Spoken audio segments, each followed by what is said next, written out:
Welcome back this beautiful snowy evening here in central Pennsylvania to my channel.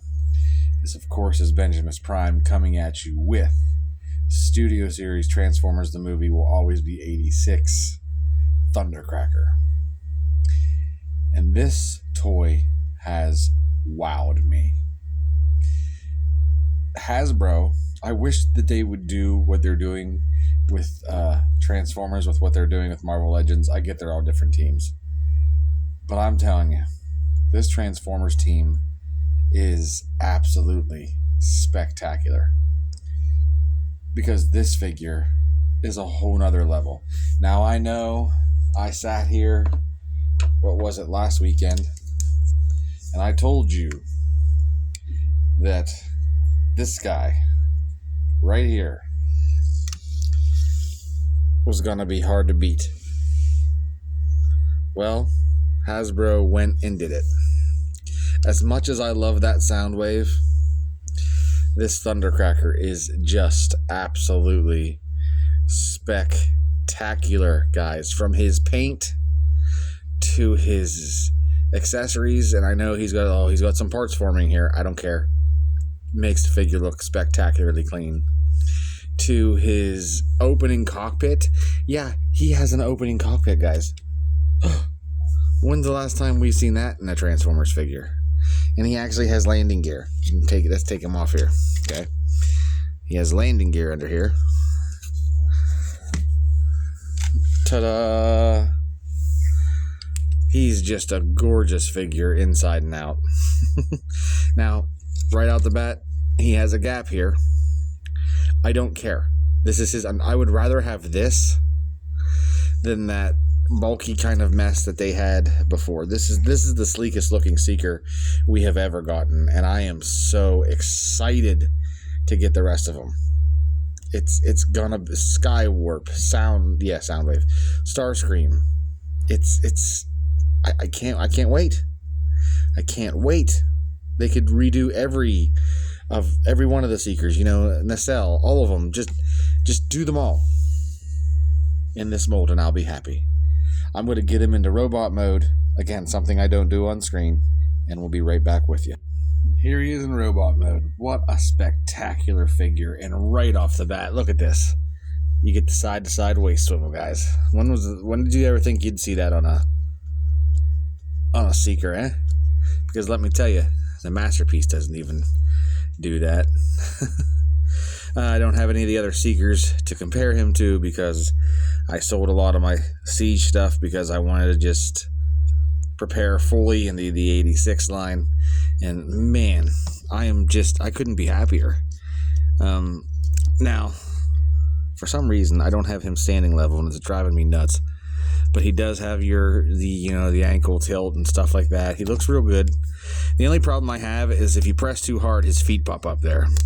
And I don't love that, but the figure is so damn almost flawless that, I can't complain too much.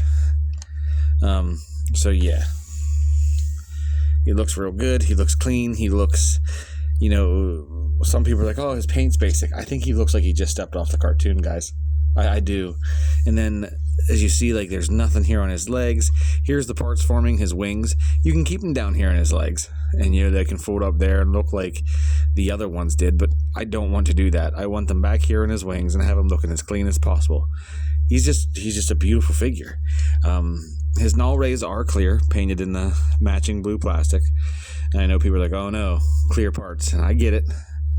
But honestly, I'm not going to be putting the null rays in his hands. They're going to be right there, and they're going to be under the jet, which I don't even put them in vehicle mode much. So even then, it's not that big of a deal to me. He is just clean. He's slick, clean, The only thing I don't have is a peg hole back here. I guess I would if I could take these off to put him on a flight pose on a stand. But I'm fine with having him stand here. He's going to look great no matter what you do. And if we compare here, let's bring Soundwave back out, shall we? We'll have Soundwave right here, you know, a little bigger. Of course, he's in the leader scale, and I think that's a good scale, good sizing there. And we will bring out Lord Megatron, right? Everybody wants to see that comparison. Megatron and Soundwave and Thundercracker. And that's just what we'll do.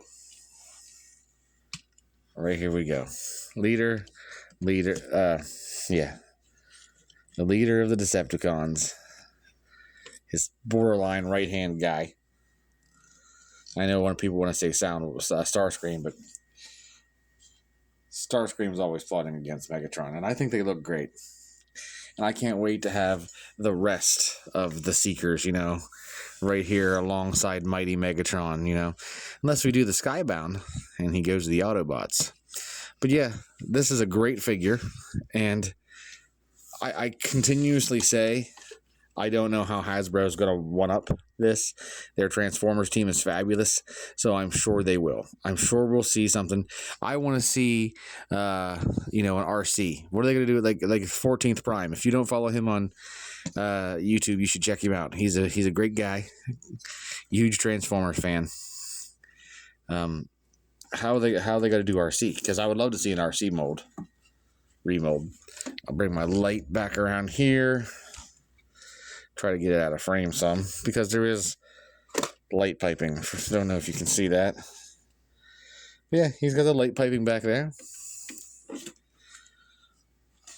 All in all, this is a fantastic figure. I'm sorry I don't transform them on screen. I'm sure some people would love to see that, but I just don't do that. I don't have enough room. I don't have like the right cameras and stuff, and it just doesn't look right, in my opinion. I think it looks janky, and I don't want to look. I already look, you know, janky enough. I don't want to look any jankier than I already do. But I just can't. This is such a nice figure, and I'm like literally shocked that these figures are as good as that. We're living the dream right now as Transformers fans. And I just can't wait to get more and more and more. I wonder if that's what's going to happen when they're done with the Age of the Primes, because the Age of the Primes is supposed to be like a trilogy, right? And now it's going to be, it's done, I think, here soon.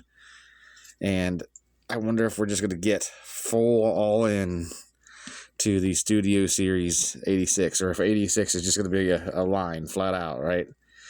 Maybe. Yeah, I mean, we never know. But guess we'll see. I'm hoping.